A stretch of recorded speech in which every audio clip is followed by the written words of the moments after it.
we're very glad for having you. It's for our seminar, I think it's a breaking point, let's say, a very important moment. And we'd like to continue with that if George Kandilis and Pavlos Baltas allow me to speak on behalf of them, on behalf of the two organizers who have done fantastic job so far. We also enrolled Nikos Stasinopoulos, our good colleague, and we have also him with us tonight in order to make a presentation of our invited speaker and also give some ideas, insights that maybe will be useful at the discussion later, and also to introduce us the work of Todd McGowan. So thank you very much, Todd, for being here. And I give the floor to Nikos for giving more details about our invited speaker. Thank you. Honored to have you, Todd McGowan, with us, the well-established film theorist and Lacanian scholar, and check the chat for what he has written on film theory and Lacanian theory. A century ago, Freud visited the US to lecture at Clark University, and while approaching the New York port, it's a clear say that said to Jung, they don't realize that we're bringing them the plague. Having in mind that thought means death in German, I had the association that now we're bringing the plague back to Europe. Okay, it's not the case, but I'm touching base here for just a couple of hints on Lacanian epistemology that Todd deploys.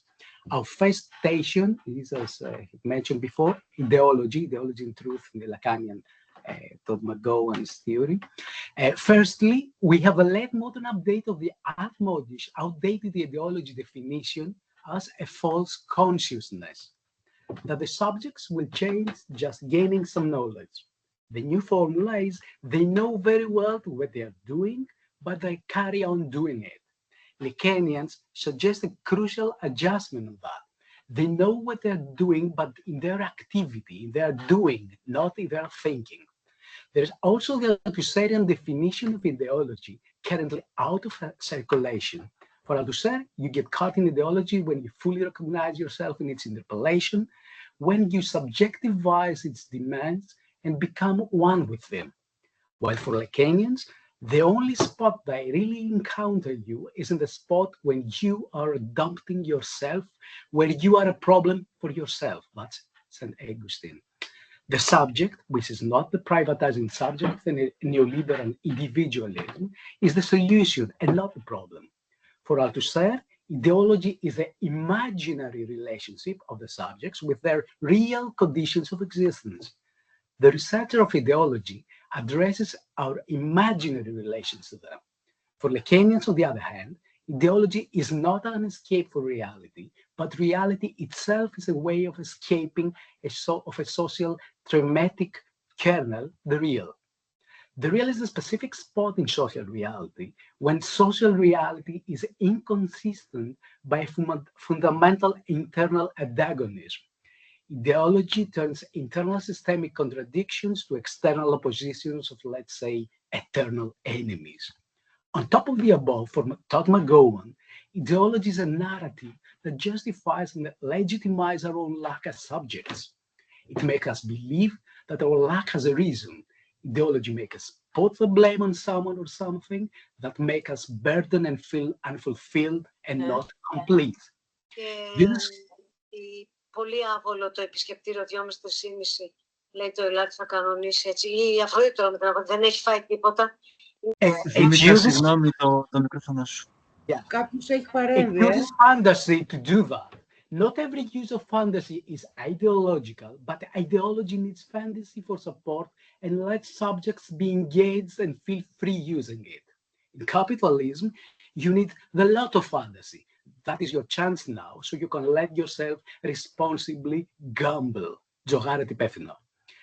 Let's now delve a little further into some more perceptions of Todd's Lacanianism. Lacanians are Freudians. in the sense that they stress, along with Freud of group psychology and the analysis of the ego, that the division between the individual and the group falls within the individual subject itself. The subject is a joint entity, psychic and social at once. Psychoanalysis, like Hegelians or Marxian, let's say, is a kind of conflictual science because it's situated within the conflict that it theorizes.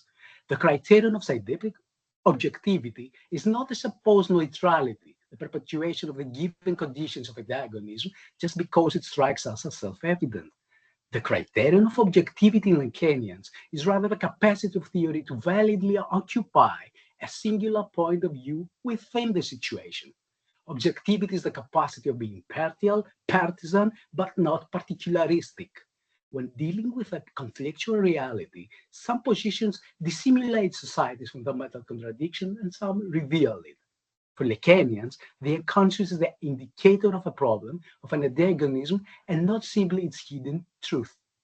The unconscious bears witness to a problematic character of the objective social reality, and not simply the fact that a subject has a problem, a misunderstanding. Psychoanalytic categories like Oedipus complex, enjoyment, jouissance, etc., are usually labeled as ahistoric, eternal, without explanatory competence. It's not true. Lacanians fail better than the historicists, let's say Foucault and Butler, on historizing their concepts and clinical findings. How? Let's consider two epistemological false approaches of historizing our stuff. First of all, it's called the lure of already there, a mechanism according to which when a change manifests itself in the symbolic order of reality, we assume that it was determined to be there forever, eternally, and gets impossible to do our thinking beyond its register. This is false universality of our categories. Historicists, Foucault and Butler, among others, also agree on that. However, second point, these historicists get their figures burned trying to construct a meta-historical vantage point where they can view objectively and compare past and present and uncover, let's say, universalities, which are all by default false for them. They try to construct a before that methodologically transcends the limitations of the present symbolic order. Historicists prefer ignoring that the other, the register of our social reality, contains a signifier of its own lack, its own incompleteness. So they are fooled by the lure, let's say, the lure of the before. By doing this, historical particularists establish an unrealizable ideal of purity, of rather a historical pure distinctions here. We pay good services to Lacanians when Tom does it, if we acknowledge the historicity of our own categories. Lacanians scrutinize contradictions even internally in the oppressed identity and not just externally among masters and oppressed. Truth. Truth is about desire revealed in speech. Structure as an active fiction reveals itself where something insists not to function. Truth is not exactitude. You can tell the truth by means of a lie, to say something that is not correct but produces truth effects. Or you can lie using exactitude. Deception and lies are not the opposite of truth, but inscribed in its text, in the surface, in plain view and not in subconscious depths. The false appearance presented by the analysand are not merely obstacles. We are what we pretend to be, so be careful what you pretend to be, says, I think, Kurt Vonnegut in Month of Night. Truth is not a formalized meta-language that judges from outside the contour of our speech. Truth can be said in the very specific language and not in meta-language. The subject that says a statement is described in this statement. On top of that, when we try to say the truth, we always say something more, an excess inside our interpretation of reality. McGowan, with Lacan, stresses that those who do not let themselves be caught in the symbolic deception in fiction and continue to believe their eyes are the ones who err the most. What the cynic who believes in his eyes misses is the efficiency of the symbolic fiction, the way fiction structures our experience of reality. There is an ontological primacy of the formal structure of the lie, says McGowan. He's not proposing to abandon the idea of truth. What deceives the spectator about the meaning of the events narrated in a film is the structure of the narrative itself, in the form more than in the content. Deceit is a structure, not empirical, in the Kantian sense of the term, let's say.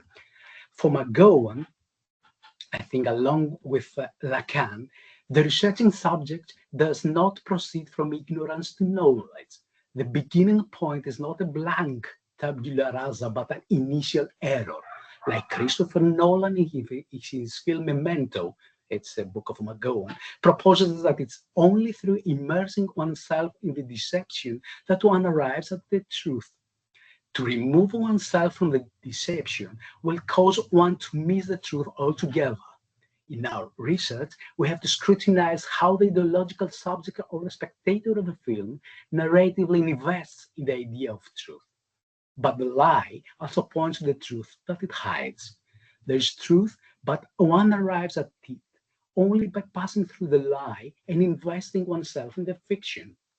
Truth exists as a possibility only if we don't start with an absolute distinction between truth and the fiction from which it emerges.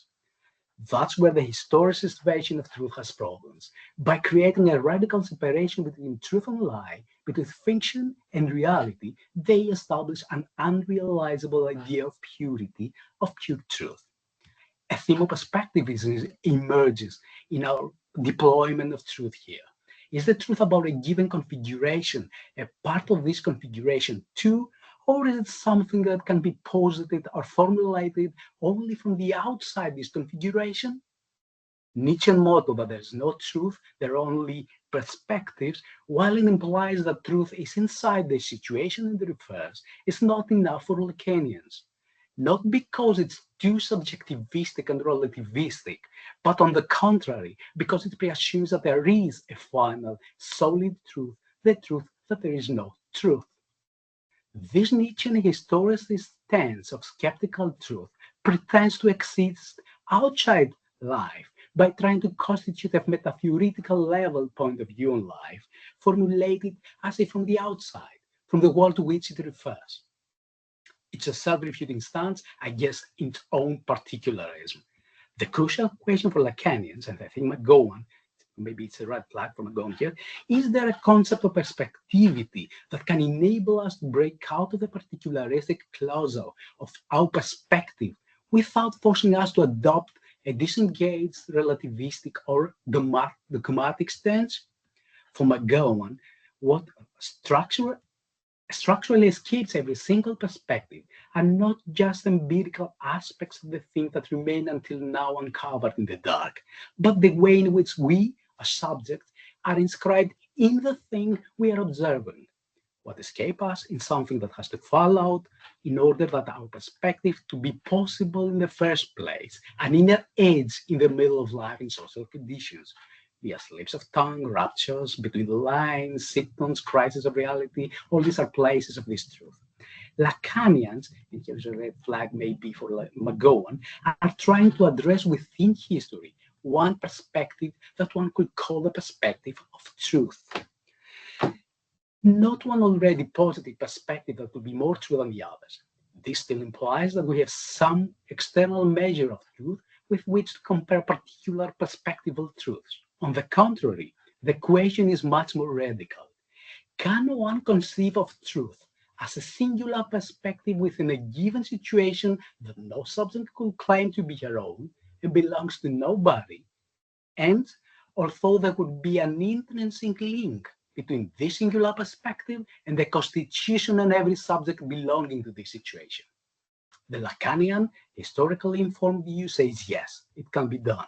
And this has to do with the fact that the subject is not integrated with itself, that one is fundamentally split from oneself. It's a split subject, let's say.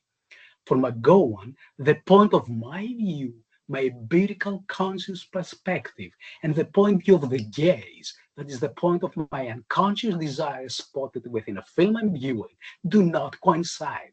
And this is registered in the subject's history. There is a lack that we commonly share. McGowan has applied all this in his first books on the concept of the gaze in film theory and beyond it. If the above catchphrase, that the luck that we commonly share, sounds as if it's all Greek to you, we have Todd McGowan with us to explain. Dear Todd, drawing on the title of your recent book, is alienation something to be embraced? Good luck, bro. The floor is yours. Thank you so much for that great talk. I'm sorry. I'm so sorry. I just realized that I forgot to say a few things that have to be said.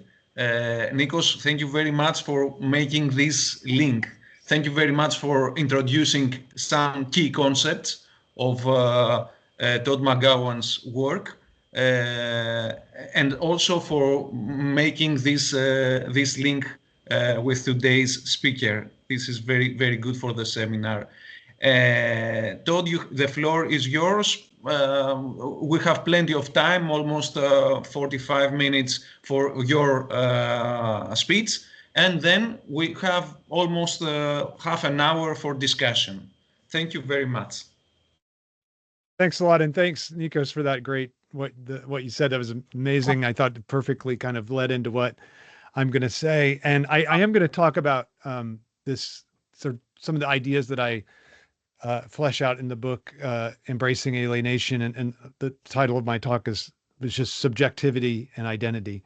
So one of the important ideas of dialectical thinking is that, and psychoanalytic thinking, is that every speaking being is split between subjectivity and symbolic identity. And the split defines who we are, and how we negotiate this split, I think, determines our political being. And this is what I want to get at today. And when the split disappears from view, our political situation becomes obfuscated. We lose the ability to see the political charge underlying the social order, and we don't foreground this, when we don't foreground this distinction between subjectivity and identity, which I want to flesh out and which I want to show through a recent film called The Substance, which I highly recommend.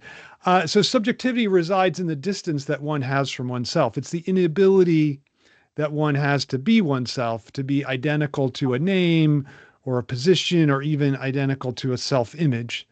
No one is just the identity assigned to them, or even the identity that they take up for themselves. One always relates to one's identity from an uncomfortable distance, from an ungrounded position that can't rely on any external support, any external authority.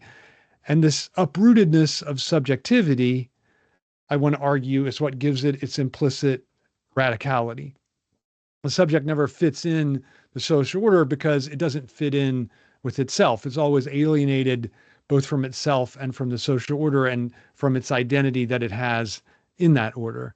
And this alienation of the subject provides the basis for any project of emancipation.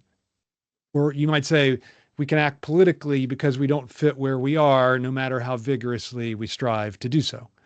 The problem of subjectivity is, I think, at once the source of its appeal as a political category. The reason why no emancipatory political project can do without reference in some form to subjectivity is because it has this radical core to it.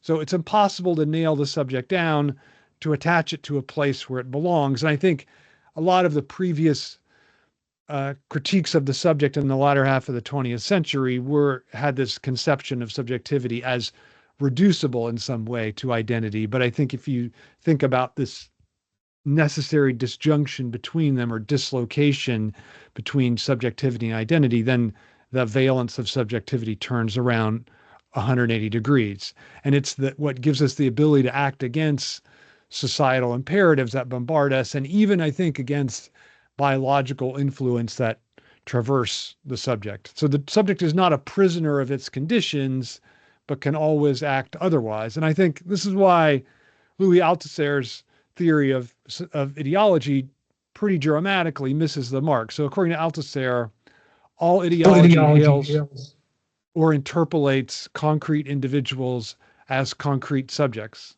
by the functioning of the category of the subject. So for Althusser, subjectivity is the problem. It's the effect of ideology. And the deleterious impact of this statement on the radicality of subjectivity is difficult to overstate. in an effort to dislodge, rightly, I think, the sense of self-mastery that accompanies symbolic identity, Althusser ends up taking aim at the wrong target, which is, for him, subjectivity. Subjectivity is what I want to claim is what ideology tries to tame or even eviscerate through the creation of appealing symbolic identities for the subject to embrace and try to identify itself with.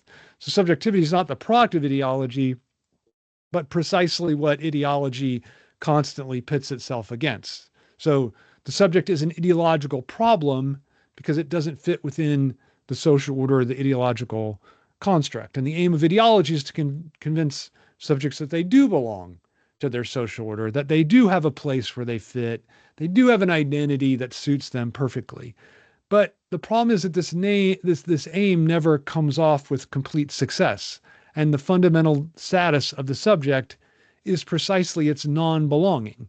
That is, its failure to be at home with itself anywhere, either physically or psychically. And I think this idea of non-belonging tied to the alienation of the subject is the key to any emancipatory project. And this is what, so to be a subject, one might say, is to always be at odds with what one is prescribed to be. So rather than being the site of ideological interpolation, as Althusser would have it, subjectivity marks the point of emancipation. And its emancipatory power resides in its alienation, this self-distance, this always being not at home with oneself.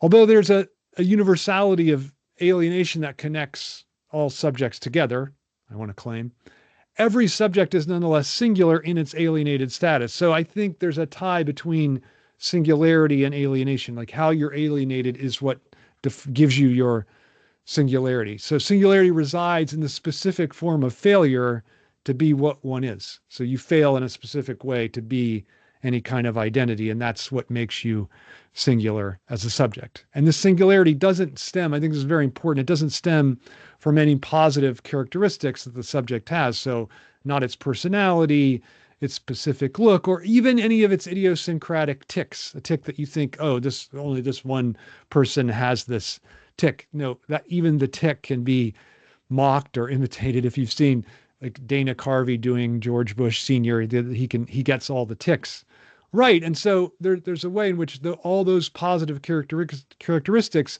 are imitable and exchangeable. So no one is, I would say it this way, no one is positively singular. Singularity is instead the result of the subject's negative relation to itself, the way that it fails to be itself. Or, one could put it a different way, there's a contradiction in every subject that makes it a singular being. And this derives precisely from the subject's inability to be exactly what it is. And I think we see this in the case of people who share a positive characteristic. Let's say they're people that have been sculpted, shaped from a young age to sustain and even enhance their family fortune, born into wealth. And they're born into wealth, they're raised to do their part to contributing. But I think everyone can see that conditioning can never be completely determinative because we can see several different possible responses. So one could just obey and try to heed this demand and try to become what one was made to be. Or another person could abandon it altogether and choose a low-paying profession. They might decide to become a poorly paid university professor instead of a prosperous business figure. Or someone else could just be indifferent to wealth and to act without regard to amassing or disdaining it. And I think you can locate all these different responses in particular aspects of whatever people's personality that drove them to choose the path that they choose. And then in this sense, I think subjectivity doesn't reside simply in this, oh, you can choose an alternate path, because the alternate path, the decision to choose it, could be just as unfree as the decision to follow the familial imperative. So it's difficult to see where the path of any kind of radicality lies if one thinks just in these terms. But I think the idea is that the subject's failure to fit doesn't just derive from its ability to act against its ideological programming, to act otherwise, but instead from its unconscious response to its ideological situation. And I think the alienation of the subject is intrinsically linked to its the unconscious being of subjectivity. So as long as we remain on the level of consciousness, I think then we can't necessarily break convincingly from the cycle of determination. And I think this is one of the things that ultimately undermines Jean-Paul Sartre's existentialism, that ultimately he can't and will not think the idea of the unconscious. And so he can't, like, his idea of freedom can always be countered by a opposing determinism. So the opposition between someone like Claude Lévi-Strauss and Sartre, it becomes intractable, because how do you navigate that?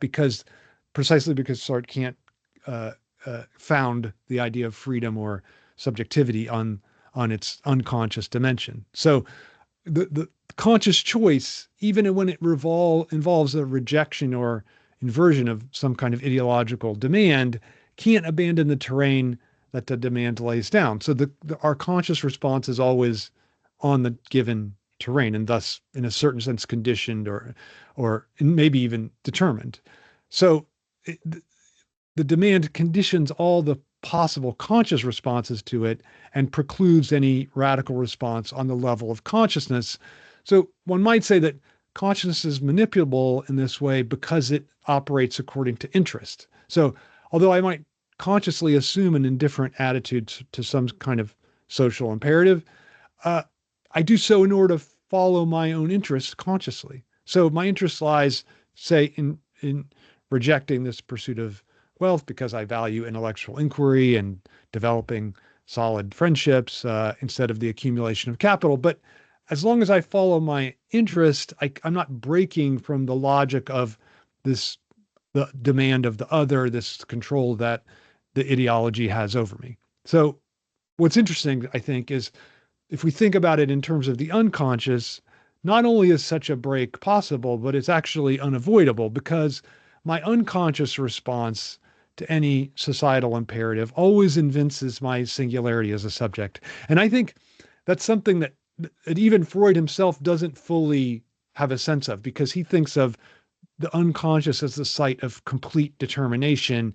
And I want to say, no, actually, the unconscious is the site of our freedom, not of our it's the site where we break from, at least from societal determinations, and even from, I think, biological ones. So my unconscious response to ideology, I want to say, holds the key to my subjectivity and to any kind of emancipatory project that we can come up with.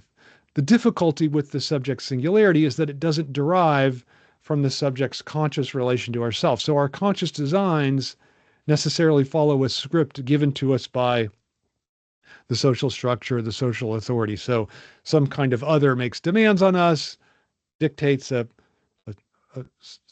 range of possibilities, and we consciously decide to take up a position within these demands. So in making conscious decisions, we always operate on the terrain of the other, the ideology and its demands. It's only through our unconscious response, which is why that's what I think we should pay attention to, that we alter the rules that ideology lays down. So obviously, I don't think the unconscious is universally radical or emancipatory, because it often leads us to obey more than we consciously wish, or even to undermine our efforts at challenging the power of ideology.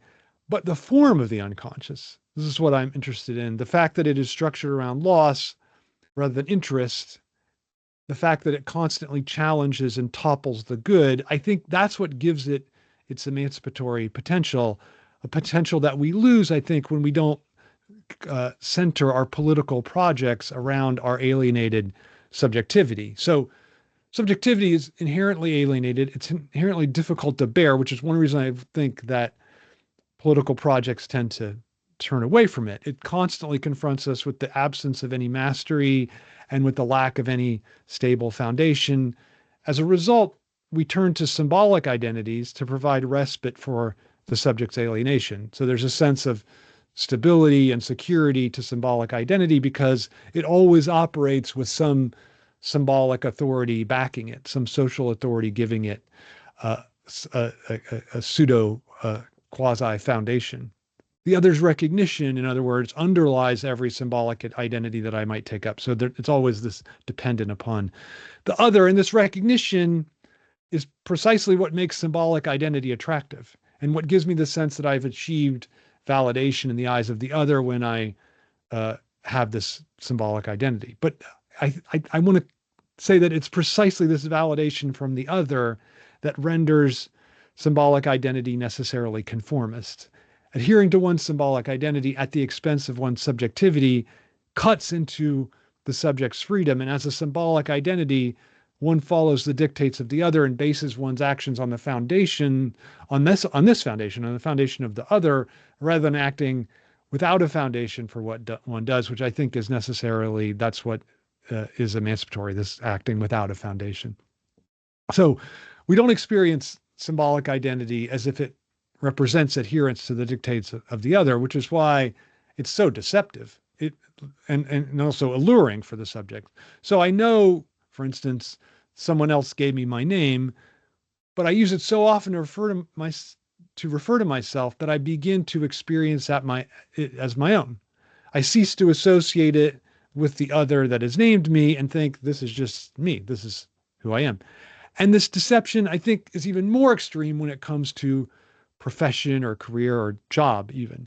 In most cases, in some cases maybe, I'm able to choose the job that appeals to me. And I do so without recognizing that the social authority lays out different employment possibilities for me and even conditions me towards specific ones.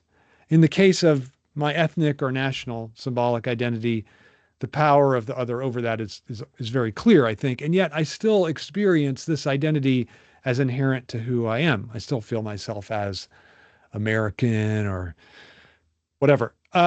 So despite our experience of symbolic identity as integral to us, it has the effect of eviscerating our freedom whenever we invest ourselves in it. So we strive to fit into a position that the other creates without regard for the singularity of our own form of satisfaction, which is tied to our subjectivity and to our unconscious.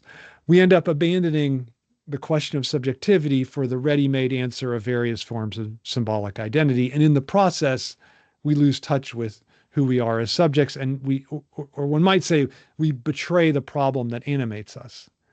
No one can do without symbolic identity altogether. There's no such thing as a pure subject, a subject existing without any degree of recognition from the other.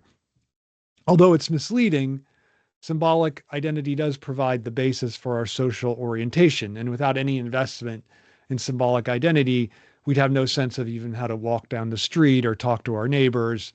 We wouldn't be able to have unable to have any social structure at all. And in this sense, it's not simply an oppressive category, symbolic identity, but instead, it also provides the social guidepost necessary for any degree of interaction.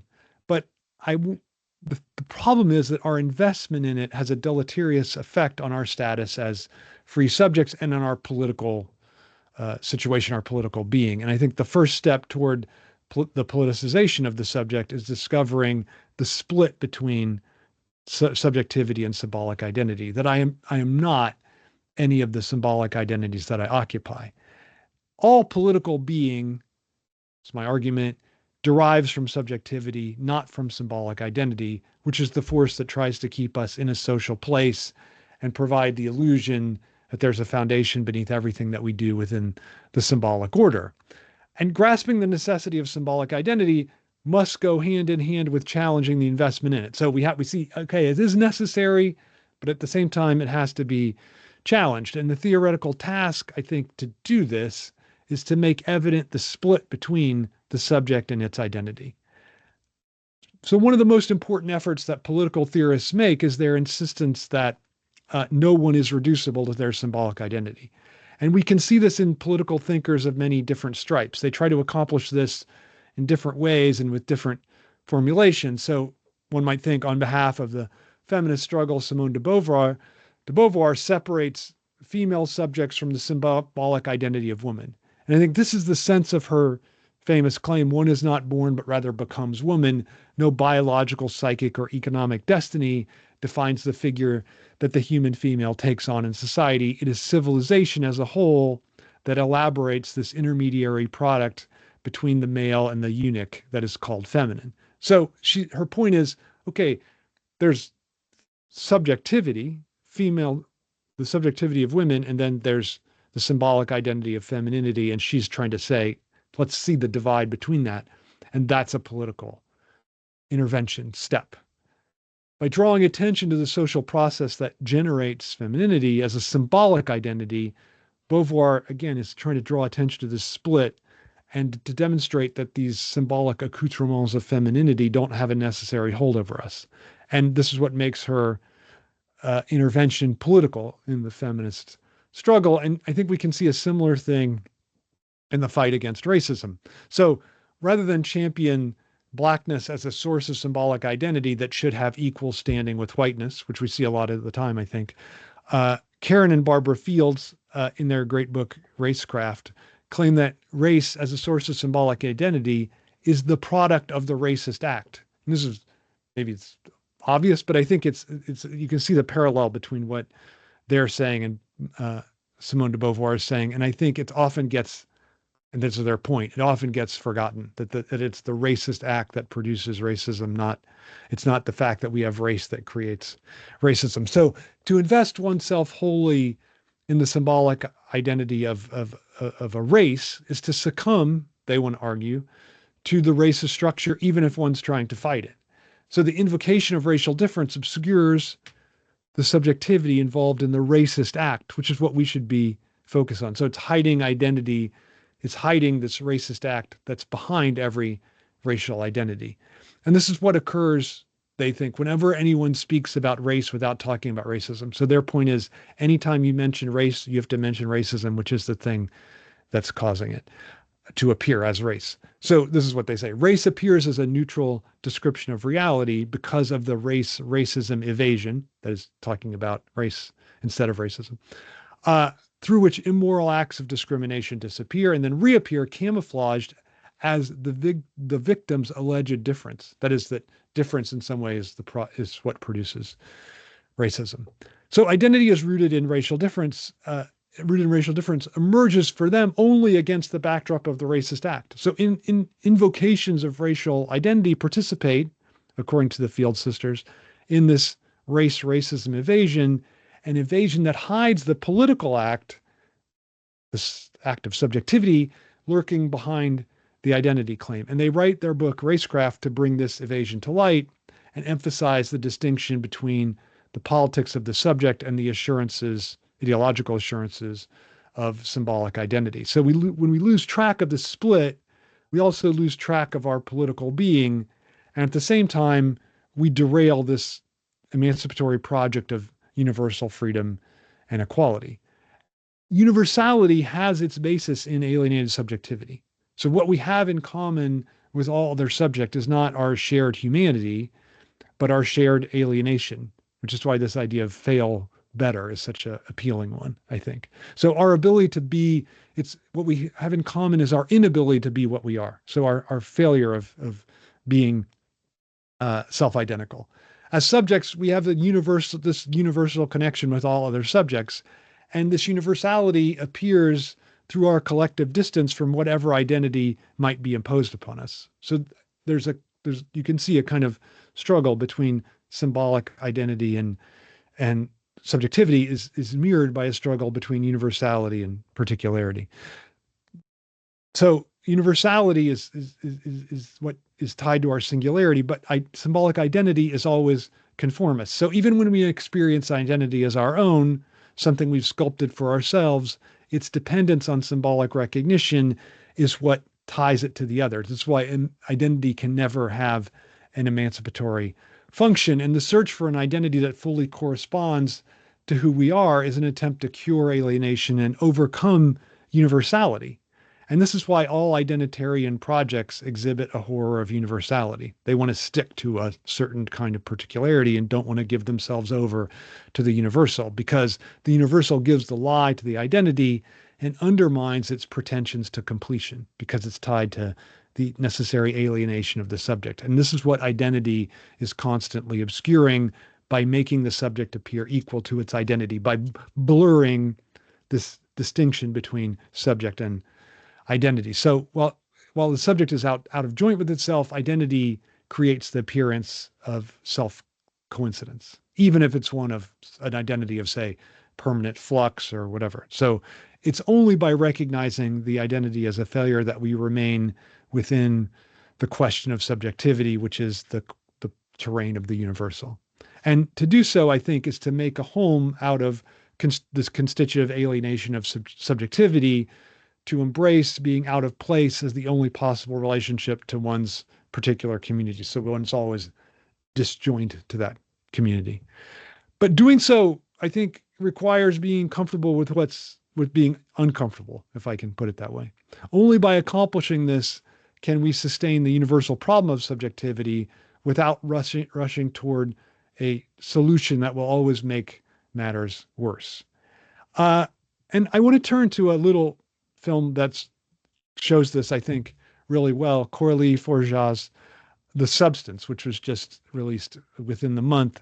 Because it's a film that, interestingly, I think, confronts this division between subjectivity and symbolic identity by depicting its main character named Elizabeth Sparkle, who's played by Demi Moore, literally splitting herself in two. So the film, in a certain way, makes a very straightforward feminist point about the ruling societal demand for female beauty that is placed upon women, and how that, and the pressure that puts on women to create a separate aspect of themselves. But I don't think that that's not true in the film, but I want to get at the way in which the film is playing out this relationship and highlighting this relationship between subjectivity and identity. So Elizabeth Sparkle is a Hollywood star with an Oscar. She has her own television show, which is an exercise show. But the aging process when she turns 50 takes her out of the public eye and puts an end to her career. And her male boss named Harvey, it's clearly like Harvey Weinstein, is played by Dennis Quaid in a very effectively repulsive way, tells her no one wants to see a woman on screen when she turns 50. And so she's distraught. But in response, she turns to a mystery drug that will create a new and younger version of herself that's separate from herself. So the emergence of this new self, who ends up naming herself Sue during an audition, gives Elizabeth Sparkle, the Demi Moore character, a completely divided life. So she lives out 1 week as her younger self, and then 1 week as her older self. And this younger self kind of comes out of her back in a very grotesque way. It's a film of body horror, a little like a David Cronenberg film. But ultimately, this relationship, I'm not giving it away because one knows this film is not headed to a happy ending from the moment it begins.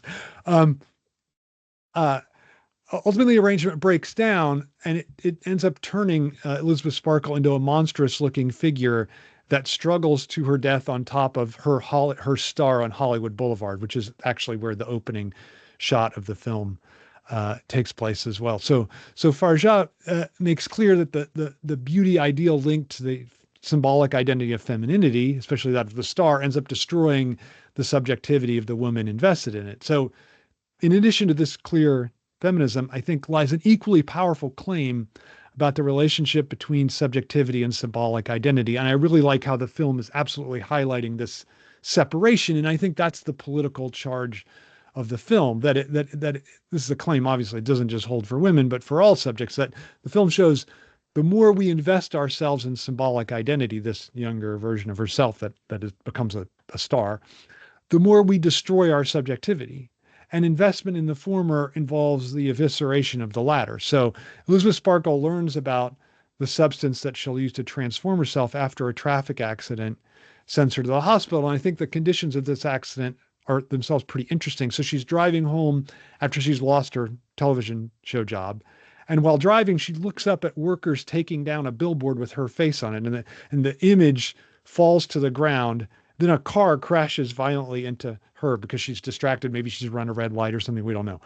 And then the next scene depicts her relatively unhurt in the hospital, but a young nurse comes up to her and clues her into the existence of a substance which she promises will revitalize her life. So Forgeat's point here, I think, is that the confrontation with the loss of symbolic identity, so the face of the falling from the billboard, places the Elizabeth Sparkle, the Demi Moore character, in this position that leads to her to this drug called the substance, which is what will restore her symbolic identity, but steal it from her subjectivity. So it's a really fascinating depiction of how this Faustian pact gets made. We see the image falling to the ground. So the substance as a film envisions the relationship between subjectivity and symbolic identity as a zero-sum game. That is, what symbolic identity gains in terms of time and investment, subjectivity loses. So Elizabeth Sparkle represents in the film the subject. She's a subject now almost completely bereft of any symbolic identity. She can't even leave her apartment except to pick up the new weekly supply of the substance.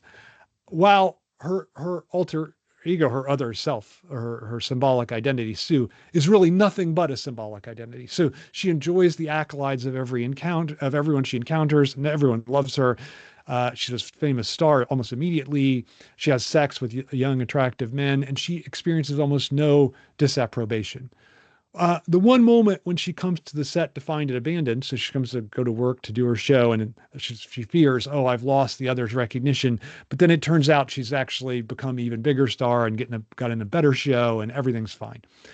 So, but on the other hand, the character, the older Elizabeth Sparkle, the Demi Moore figure, lives in complete social isolation. And I think the film's mise en scène nicely highlights the loneliness of life lived within the confines of her apartment. And at one point, she plans to meet a man who knew her from high school and recognized her on the street, but she can't even leave her apartment because she feels she doesn't look good enough. And she's constantly feeling like this, she doesn't have any symbolic identity at all. So the film is saying this is almost a pure form of subjectivity in contrast to this near pure form of symbolic identity. And I think the film does one of the best jobs I've seen of creating this contrast between what pure subjectivity would look like and what pure symbolic identity would look like, even though these are obviously impossible positions. We never experience them in their purity. But I think that the contrast is telling, but the key moment in the film occurs when the younger figure, Sue, the symbolic identity, she's in the midst of a sexual encounter, and it's time for her to change back. So they alternate every week. It's time for her to change back. And she decides to overstay her limit. So she's having sex, and she goes the over limit. She steals a little more fluid from Elizabeth Sparkle's back, which is what keeps her animated. And then she stays on an extra day. But this extra day ends up initiating a transition in Elizabeth Sparkle. So Elizabeth Sparkle wakes up the next day and she finds her index finger and part of her hand shriveled up. They look like the hand and the finger of a 90-year-old woman. Nothing like the rest of her body. She's only supposed to be 50 years old. So this extra day that Sue, the symbolic identity, took ends up having a direct cost of the vitality of the figure of Elizabeth Sparkle. So it's as if the film is saying symbolic identity exists on the basis of the psychic energy that it subtracts from our subjectivity. So we learn that anything any damage that she has is irreversible, and she could end the treatment. She doesn't do it. So she's still invested in this symbolic identity, even if it's destroying her, it ends up completely destroying her. So after the next switch, this younger figure of Sue becomes completely addicted to the success of her career, and it's going to culminate in hosting a New Year's Eve special. But as a result, she so overstays her time that she sucks more and more fluid from the shriveling body of Elizabeth Sparkle. Finally, the night of the performance, the fluid dries up completely, which necessitates that Sue restore Sparkle to consciousness in order to rebuild the fluid. But all the extraction has turned Elizabeth Sparkle into this decrepit figure, barely able to move. She's hunched over. She's almost totally bald. But what's interesting is even in this terrible state where she's barely alive, she can't end the treatment because she ends up having second thoughts. She revives this younger figure of Sue, her symbolic identity, who then proceeds to brutally kill her. So then the subjectivity is killed. And this demise of the subject comes from the investment in symbolic identity. So I think the film nicely illustrates the psychic cost of our investment in symbolic identity in very physical terms, that we see the degradation of Elizabeth Sparkle's body that allows Sue's body to continue garner garnering recognition. So the other's recognition appears revitalizing to those experiencing it, but it sucks the life out of our subjectivity because it diverts our attention to the other. And it tempts us into believing that the other can provide us with a substantial ground for our existence, that the other's recognition indicates concern or even genuine love when it doesn't at all. So it's interesting. So the beginning and end of Farjah's film make evident the vacuity of recognition. So the substance begins with an overhead shot of workers creating Elizabeth Sparkle's star on the Hollywood Walk of Fame. When they finish, we see people initially lavish attention on this landmark and implicitly on Sparkle herself. But as the years go by, attention wanes until it finally disappears. And finally, someone drops a hamburger laden with ketchup on the star, leaving a kind of disgusting mess. And this shot of Sparkle's star with a disgusting mess on it comes back in the final shot. So after Sue kills Sparkle, she's has no more vitality, so she ends up trying some more of the substance on herself to regenerate the subject. And when she does, this decrepit figure of Elizabeth Sparkle emerges. She's completely monstrous. She has an arm coming out of her back, an extra face, and her own face is grossly disfigured. And she ends up going to this New Year's Eve special where she's gonna be the star, and she comes up on the stage and as this disgusting, monstrous figure, and the public attacks her and ends up brutally cutting her into pieces. And as the film ends, we see her basically her face propelling itself along Hollywood Boulevard, where she ends up dying on top of her own Hollywood star, and she ends up looking a lot like this hamburger and ketchup that opened the film. So what's interesting is that this underlies, I think, nicely the insufficiency of the other's recognition. To have it, so even to become a star on Hollywood Boulevard is to have nothing at all. So symbolic identity marks the point at which the other takes from the subject. The recognition that it gives back in return is completely empty because the other has no substantial identity at all. It exists only through the investment that the subject makes in it, not through its own force. And I think one of the things that the way I envision the political project of emancipation is that we have to think, like, constantly keep in mind the idea of a division between subjectivity and symbolic identity. And I think too often politics ends up getting weighed down in the problem of a symbolic identity that we're going to take up, and we lose sight of subjectivity. And the key, I think, is to sustain this distance. And I think that's one of the great achievements of the substance. I think that's the real political project, like making clear the distance between subjectivity and symbolic identity and seeing the way in which the political charge lies on the side of subjectivity. Thanks a lot. Thank you very much, Todd, for this very thought-provoking speech and lecture. It was amazing. I really mean it.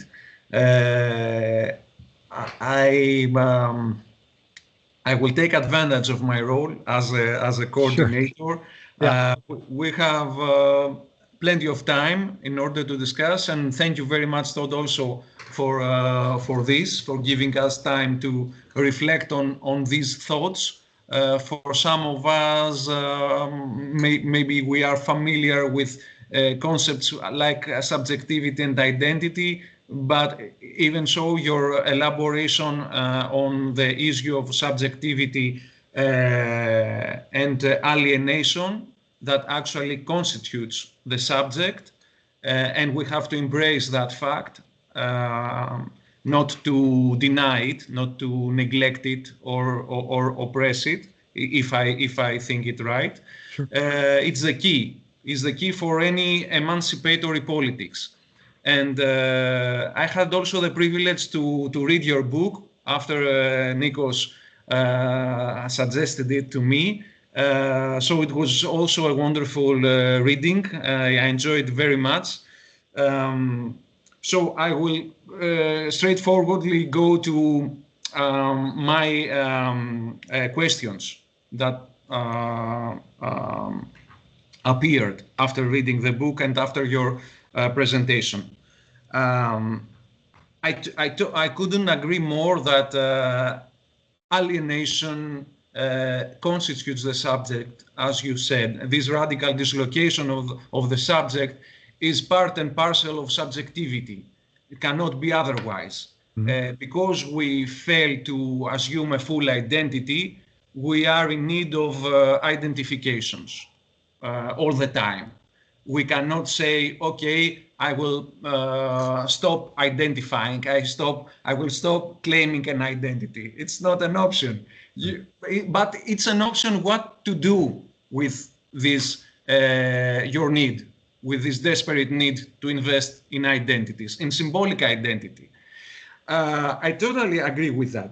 But it seems that claiming an identity, it seems as if there is one mode of identifying with the other. It seems from what you've said, it seems to downplay a bit the fact that there are at least two basic and distinct ways of identifying with something else and with ourselves too. Of course, I imply the basic distinction between imaginary and symbolic identification. And to make a long story short, the symbolic identification is when you identify with the history of something else, with the structure. And the imaginary, if I understand it well, is when you are obsessed with an image. And for example, Derek Hook has mentioned Speedy Gonzales, you know, the cartoon, the famous cartoon, as a very good illustration of how this distinction works, because Speedy sustains a full identity of an image of a creature that runs a lot. It's very speedy. In contrast, Gonzales is another story of identification. It has a history. It's a name, and it has a family history. There is a structure. There is nothing totalizing in Gonzales. It is open in negotiation. So, would you say that it's also important to sustain this distinction between imaginary and symbolic identification? How would you see it to enter into this discussion on alienation? This is the first thing. Another question about modernity and, let's say, late modernity or hypermodernity. To my view, late modernity or the neoliberal discourse of subjectivity, the neoliberal subject, let's say, is the omnipotent subject that can and should continually rediscover itself. So the mandate is not, okay, you have to fully grasp a symbolic identity and this will be yours and that's all. Is that you have to be a protean subject. You have to be flexible enough in order to change identities. So how this discourse is actually could actually be combined with your critique on symbolic identities. And you very correctly, I think, in your book, you are mentioning publics, that we can imagine how we could embrace alienation when we are in public and not in a community. If you could also elaborate on that stream of thought, I found it very productive. That's all. That's my. Okay. Thank you very much for that. No, those are great questions, and I think so. I'll start in reverse order. Like, I think that the idea of the public is really yeah, it's crucial. And I think that I think it's really interesting, right? Like I think that this, and maybe this is a 20th century way of thinking about that the public is, and certainly like Heidegger, and even I mean as early as Kierkegaard, like the idea of like the public is associated with Das Mann and the force of conformity, right? And I actually think that that's wrong, and I think that it's that the public is constituted by the coming together of alienated subjects instead. And I think like that the force of like Das Mann or the they or whatever, like that, the big other in Lacanian terms, like I think that is actually always a private force. And I think that's what's kind of missed in this 20th century existentialist critique of the public, right? And even up to Hannah Arendt. So I feel like that there wasn't this so I think that there is this interesting alignment between universality and the alienation of subjectivity. And then but the public is in a way I want to say is anti-conformist, right? Like when you're in public, you experience your alienation. And one of the things I talk about in the book that you mentioned, Embracing Alienation, is that like when you're in a public park or whatever, or on a bus, you can't decide who you're going to sit next to. Like you're just haphazardly, like contingently next to anybody. And I think that can be very alienating, but I think that's also constitutive of that public sphere. So I think that's really, really absolutely crucial to the, then that's why I think that in a way, like the emancipatory project is about creating a public too, in addition to like sustaining subjectivity. It's about creating a public. And yeah, about the question about the difference between imaginary and symbolic identification. Yeah, sure. I think that's definitely, and I like the Speedy Gonzalez example. That's kind of creative and good. What I find interesting though, is I think that both of them, Lacan has this line in, Seminar 2, the Ego Seminar, where he says the imaginary is always hooked on the symbolic. And so I think the only thing I would say is I don't think that imaginary identification works without the symbolic underpinning. And so I think there's always this so in that sense, I'm not, I think the distinction, I respect the idea of the distinction, but on the other hand, I think in a certain way, both suffer from the same problem. But I mean, I like what you said about Gonzalez, that you have this kind of like their whole history, and so there's a sort of openness and the kind of, I mean, the only thing I would say is I think the way that we think of the way that like a name like Gonzalez functions for us, I think that we're using that as in a foundational way, and we kind of tend to forget the openness. But I think what you're saying is, well, isn't there a way to think about identification with the real attached to it, like the real kind of openness, the failure? And yeah, for sure. But that, I would just say, if you think about identification that way, that is symbolic, that is subjectivity, right? Like that's what subjectivity is, precisely this like real moment within every identification. So so I don't feel a disagreement there. I feel like that's where I would situate what I'm saying.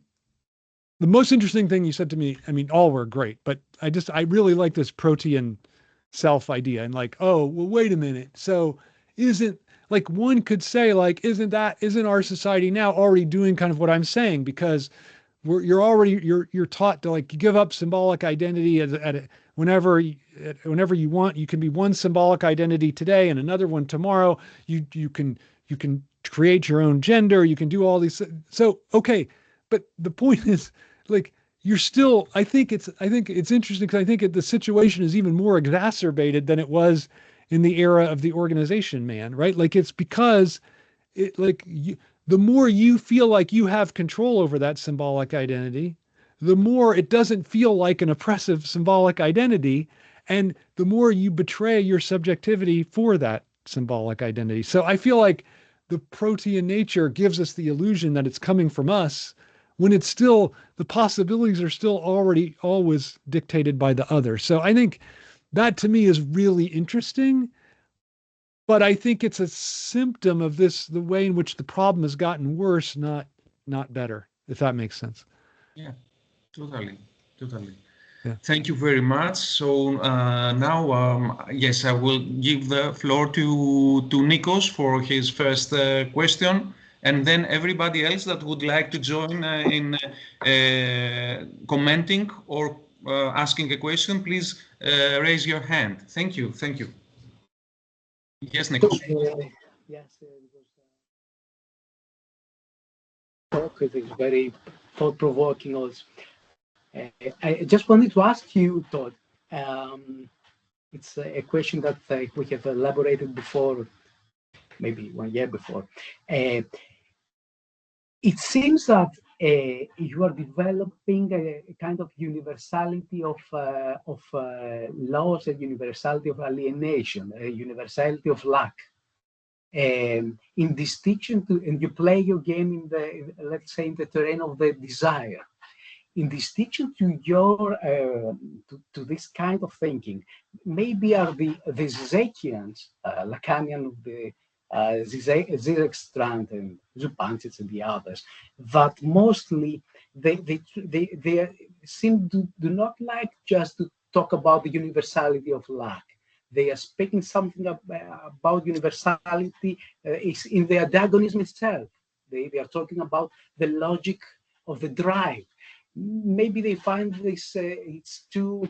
Do you think that is the positive, let's say positivism, because they want to speak about drive and not desire and lack and all that stuff? Maybe you see if they are too particularistic and not universal enough, if they speak about the logic of the drive and not about the community of things that we commonly do not have. That is your option of the your reading of Lacan. Is there a distinction between this? Because there is a short circuit between singularity and universality, and sounds different in your thinking than the Zizekians. Yeah, I think Nikos. I think that's a really it's a great observation, and I think that Slavo and I kind of go around and around on this question when we're talking. Like I think that I mean, I don't know that he thinks that I'm a kind of a prophet. He said this, like a prophet of lack or something. But I mean, I feel like I guess one of the key things for me is that, and I think this is what alienation is that, and this is why I think it's not just lack, but I have a shirt that says just lack on it, so I could have been wearing that. That would have been more appropriate. But I feel like one of the key ideas for me is that, and this is what alienation is that it is precisely the fact that we're lacking that makes us excessive. So I feel like that's why it's not just like lack, because it's this coincidence of lack and excess that's what our alienation is. And the other thing I would say about antagonism, because I think you're right that for them, for Slavoj for sure, and probably for Alenka, it's a universality of antagonism, right? And I just think it's important to make the distinction between like the universality of alienation or contradiction and antagonism, because I feel like one of the key ideas for me is that there absolutely cannot be, like there can't be an emancipatory project with an enemy. And I fear that the idea of antagonism needs an enemy, right? And so I feel like what I like about the Hegelian idea of contradiction is that that there can't, like for Hegel, the enemy, it's that you haven't seen the way in which your activity has produced the position that makes the enemy possible. Not that there's not times that you have adversaries that have to be confronted and even maybe fought and maybe even killed. But the point is, you can't treat them like an enemy, because when you treat someone like an enemy, you're creating a symbolic identity for yourself, right? Like you're using them to constitute a symbolic identity. And so I guess that's my worry about the notion of antagonism, that it needs whereas contradiction is an internal, like internal fissure, right? Like an internal rupture rather than, and then that manifests itself as an external. But I think antagonism strikes me as like the way it's historically been laid out, I think has always been this kind of external struggle that needs an enemy. And so that's my worry about that. But I don't think it's that, to be truth be told, I just said all that, and I actually don't think it's that different. Like, I think that it kind of gets exaggerated probably by Slavoj mostly just to have a little spat. But I think it's not, I don't think it's that different. I think we kind of agree. So. Thank you very much, Nikos. If you could lower your hand now, and we'll give the floor to the speech to Yannis Stavrakakis. Thank you, Giorgos, and thanks a lot, Todd, for this fascinating talk. I wanted to mention something that, in fact, puzzles me lately, which has to do, and this will lead me to a question regarding the framework you have presented, this choreography and this opposition between identity and subjectivity and so on and so forth. So my main idea is whether we should complexify a little bit this schema and make it a triad, maybe, by including something that Bataille had mentioned from the 30s, the abject objection. And of course, this has been also debated by Kristeva and other people, and it's quite in vogue lately. But these might correspond, in my view, with a particular observation. I mean, if you observe the contemporary climate and the contemporary landscape, we have increasingly people and whole chunks of people, millions of people who seem to follow neither the ideological course of fixity tied to identity, nor the other course of subjectivity, but are completely invisible. So if you have experienced violent downward social mobility, if you have been experiencing forced migration, if you have and then you end up in a situation in which you don't want to be visible at all, you don't want to have any public visibility, you don't vote, and now we have 60% abstention. We have people who don't want to vote, who don't want to talk about politics. In Greece, we are experiencing that. I mean, if you upload a post in Facebook about a political issue, you get 2 likes. If you upload a picture of a cat, you get 100 likes. Or maybe, and most people maybe are neither in Facebook nor put any likes, nor are not interested in talking about politics, in adopting one ideological position, or a non-ideal, or doing anything about that. And we don't know anything about them. They're completely invisible. And reading the text by Bataille on objections from the 30s, they seem to resonate with this picture, because he talks about people who are so crushed by the system that they cannot even think clearly. They don't even want to identify with anything. And I was wondering whether, of course, from a Lacanian perspective and from what we have been debating for ages, this is a little bit problematic, maybe. Okay, they have some sort of identification. They try to do something about it, maybe, and so on.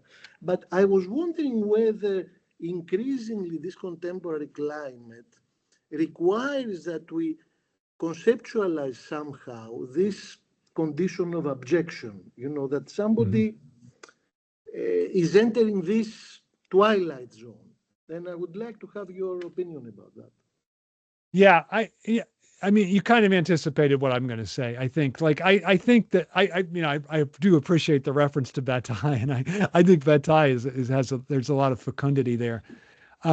But I think that, I think it's different. It's different, obviously, as a form of symbolic identity, and it is certainly like a position of kind of like you're sort of almost in the position of outsider, right? Like you don't have any kind of symbolic investments. But I think there's still a kind of, like, even not far from my home, there's a homeless encampment, which is kind of like close to this idea, right? And there's still a kind of symbolic identity attached to that, right? Like I guess I understand what you're saying, but I guess the two things. I don't see it as that different, I guess, than a kind of because it's a degraded symbolic identity, a humiliated one, but it's still a symbolic identity. But the other thing I think, I don't see the political gain from thinking of it as a third category. Like I feel like one of the mistakes of the left in the 20th century, to me, Herbert Marcuse would be the figure of this, right? Is to say, oh, it's from the most ostracized, the most degraded populations, not from the proletariat, that the revolution is going to come. And this is Marcuse's thesis. And so I just think that's not right. Like, that's just wrong, because I think, ironically, and this is not a judgment either way, but I think, ironically, being completely degraded does not politicize one, right? It doesn't make one as a revolutionary subject. Like, it doesn't. It almost has the opposite effect. And I think that's what you're saying, right? About the likes and the clicks, right? Like, I think it really takes you out of the political terrain. And so I feel like that's what symbolic identity is trying to do also.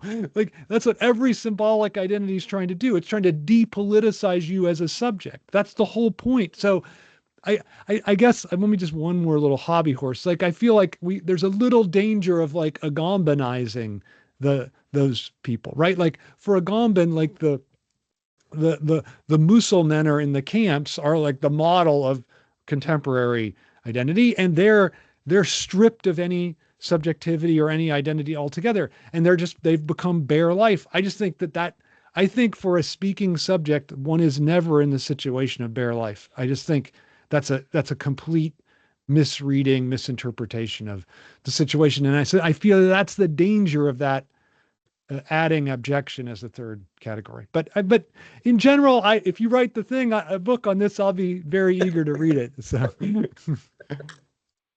Thank you. Yeah.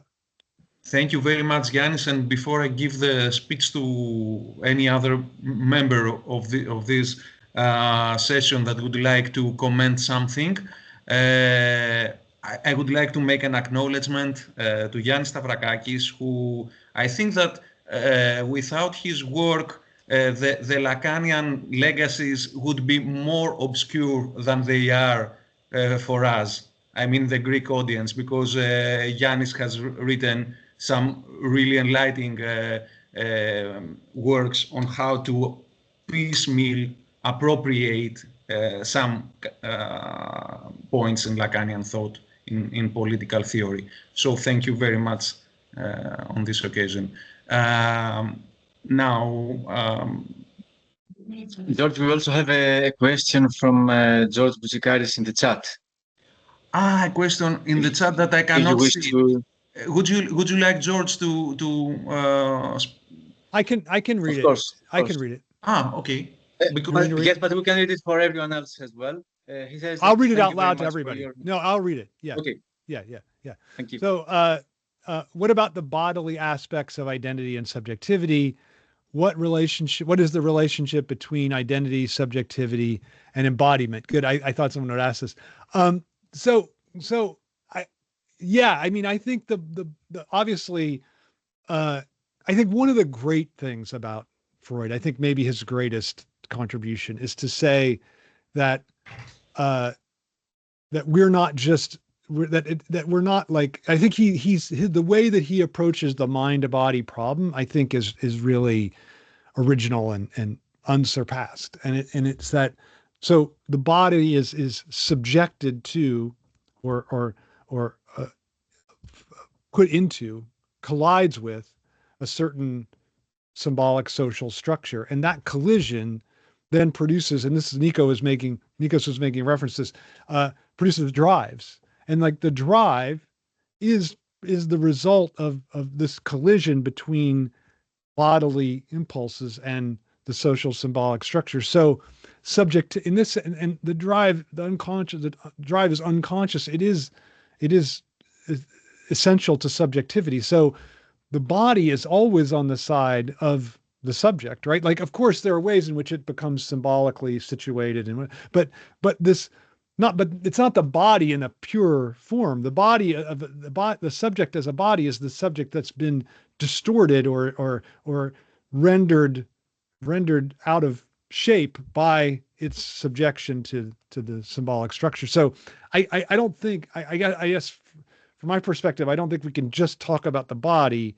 Like, the body is precise, like subjectivity is essentially tied to the body, but it isn't reducible to the body because it emerges through this collision between just this human body and this social structure. So the symbolic structure. So I don't think I'm punting on that question. I feel like that's the idea. Yeah. Thank you very much, George, for this question. Yeah. And I'd add something to that. Yes, Nikos, please. Usually the Lacanians say that your body comprises three things. One is the organism, okay, the physical body, the image of your body, and on top of that, there is the signifier, the cut in the body that makes you not being a whole. So there is not one body, there are three things. It's the reverse of the body language. Language is not body language, it's language body, something like that. So there's an organism, there's a signifier, cut, and the image that you have of wholeness and completeness. Okay, just. Yeah, that's very good. Mm-hmm. Very good. Yeah. Thank you for this clarification, Nikos. From a Lacanian perspective, also Nikos also has written some things about these echoes of Lacanian political theory. So we have still some time. So is there any other who would like to say something? Yes, George. Please. Yes, thank you. And thank you, Todd. Thank you so much. I think that my question derives from, in a way, the core of your argument. I mean, this idea of subjectivity being in a constant conflict, or at least tension, with the symbolic, with the alienated symbolic, or at least, if not constant, in a conflict that is constantly reproduced.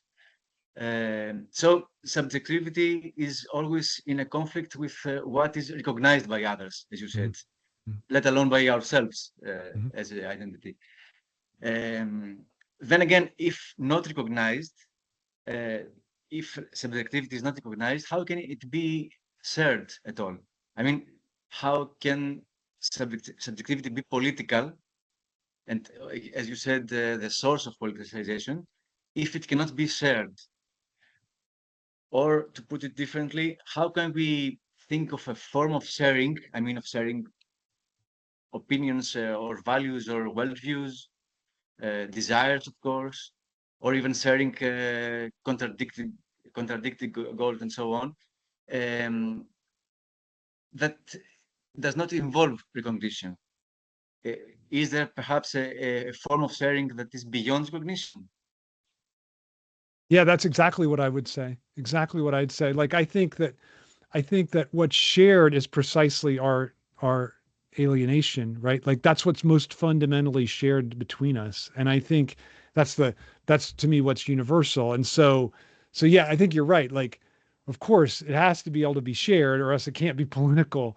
But I feel like I don't think it's right to think that recognition is political. Like, I think recognition is a way of like eliminating the political edge. And actually, I think recognition, like in a way it's shared, right? But in another way, I think it can't be universally shared, right? It has to be, if recognition isn't prejudicial, it doesn't work as recognition. That is, if it's not some recognition to one and less to another, then it loses its value as recognition. So I think that's the that's the trap of recognition. But I definitely agree with you that subjectivity, but I think it is shared. I think we do share our alienation all the time with each other. Like we even in little, I almost wanted to say it's just a change of focus, right? Like it's just like are you like when you're like just even in the stupidest interaction, like, hi, how are you doing? Like can you see the way in which there's an alienated subject in that interaction and and bring that to the fore in these interactions rather than like trying to find the respite of symbolic identity. So yeah, I think it absolutely has to be shared but that is what's fundamentally shared about us. That's what I would say. Yeah. Thank Can I you. add something to that, maybe, and add something to this Sure. question that George has? Yes, and then the speech goes to Dimitris.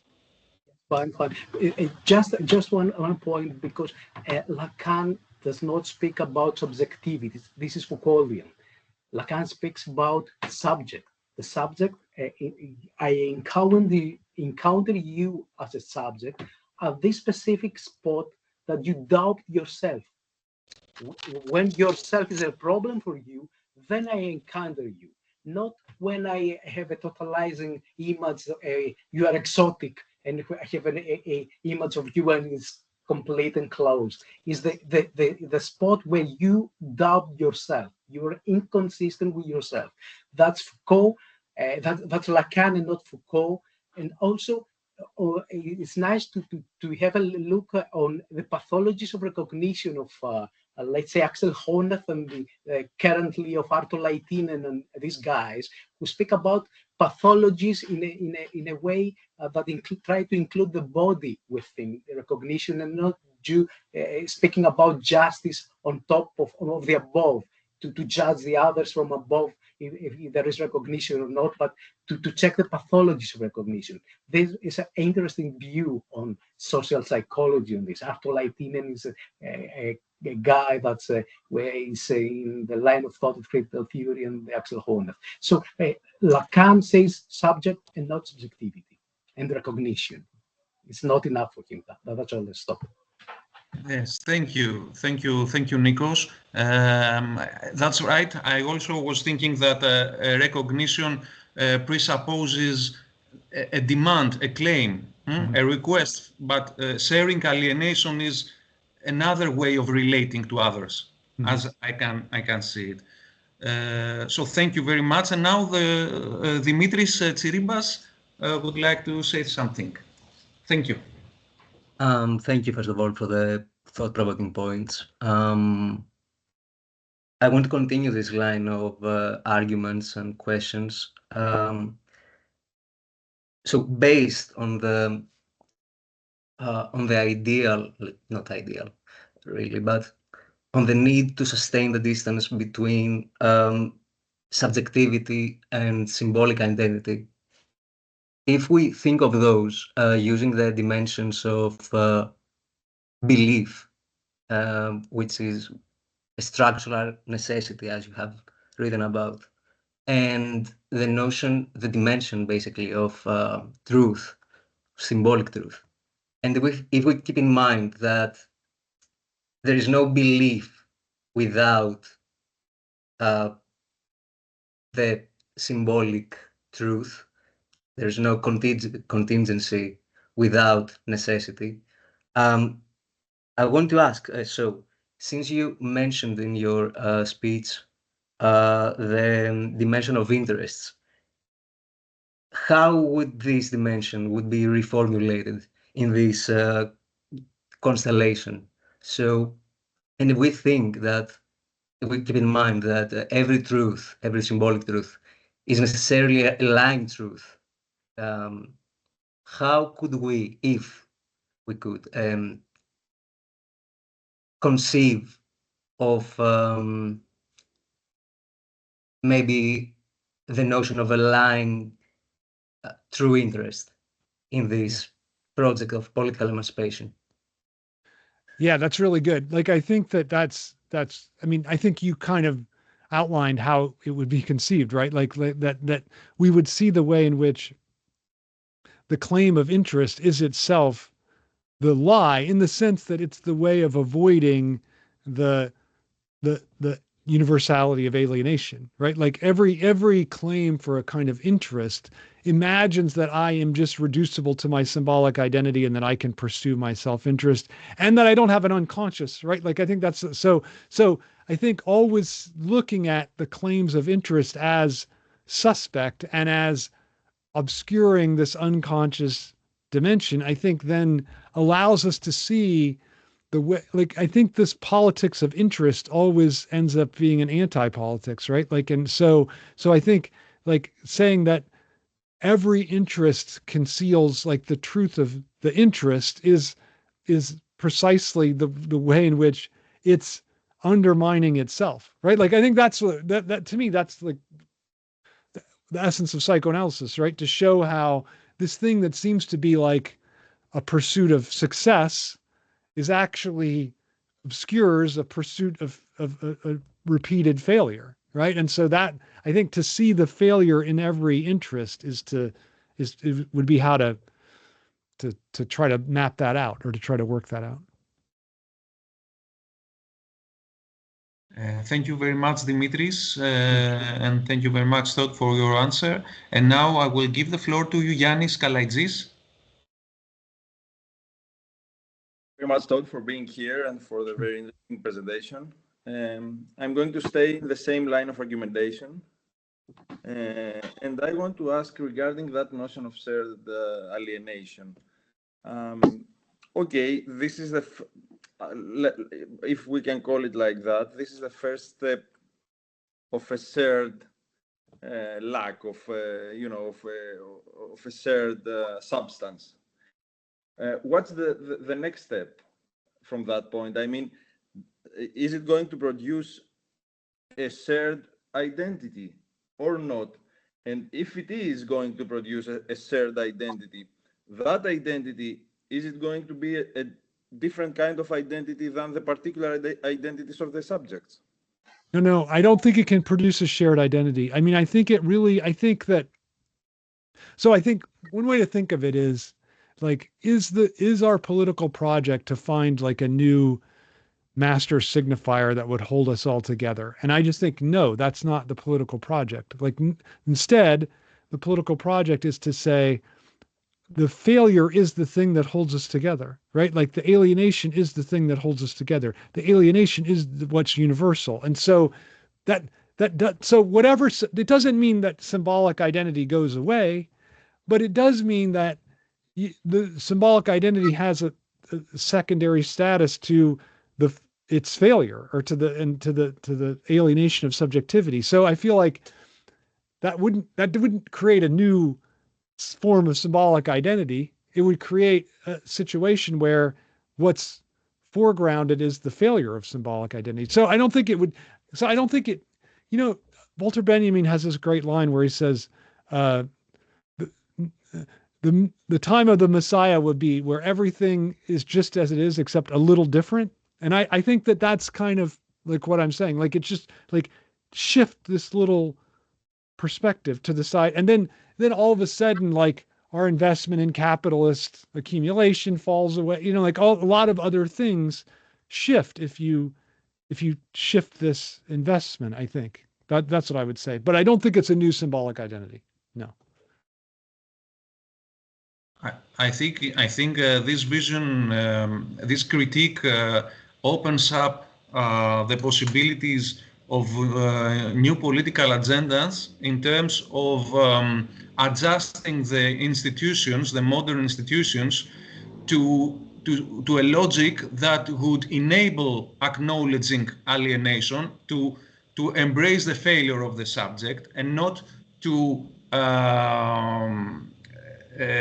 be obsessed with a success, yeah, and with hyper competition and all that stuff that we know very well in education, in social welfare, everywhere, in politics, everywhere.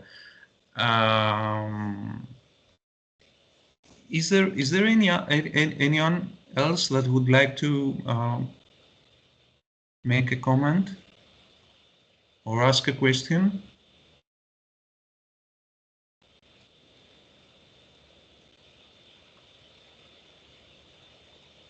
Well, thank you so much for the invitation. I really enjoyed this whole discussion. So we hope so. The pleasure is all ours. It was fantastic that you have found the time to join us.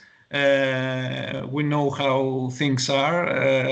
It is difficult to find some common hours, time zones, and etc. etc. But I apologize for I'm sorry you all had to speak in English. So I wish I could have spoken to you in Greek, but yeah, we know how difficult it is. Also for us, we can understand your difficulty. Yeah. Ours is still greater. Alienated. Yeah, that's right. It's alienated. In the language. Right. Yes, to speak properly in Greek is really difficult, believe me. So yes. Once again, I would advise everyone to search for at least the last book that I'm aware of, Todd McGowan's Alienation and How to Embrace It. We can be in touch. We can be in a dialogue with Todd. It's all these issues, all these topics for us who have more sociological orientations are, very thought-provoking. And I think that we should sustain this dialogue. It's a dialogos in a very, substantive, let's say, meaning. So yes, let's sustain dialogos, open, and see how we could, have other occasions, other possibilities. That'd be great. Occasion to publish some books of Todd McGowan in Greek. Right? Excuse me? Yeah, that's a good idea. Publish books of Todd McGowan. If Mr. Kouzelis is here. Yes. That would be wonderful. Yeah, that would be wonderful. All right. Well, thank you again, and it was really nice. Thank you. Thank you, everyone. Have a good evening. We'll be in touch. Thank you so much. Okay. And we will inform you on the rest presentations, unless Pavlos has something to say about our next meetings. Our next meeting is in 19th of November, I think so, with Konstantinos Vakalopoulos. Konstantinos, great. Okay. Goodbye. Thank you. Bye-bye. Thank you. Bye-bye. Bye-bye. Bye. Bye-bye. Thank you.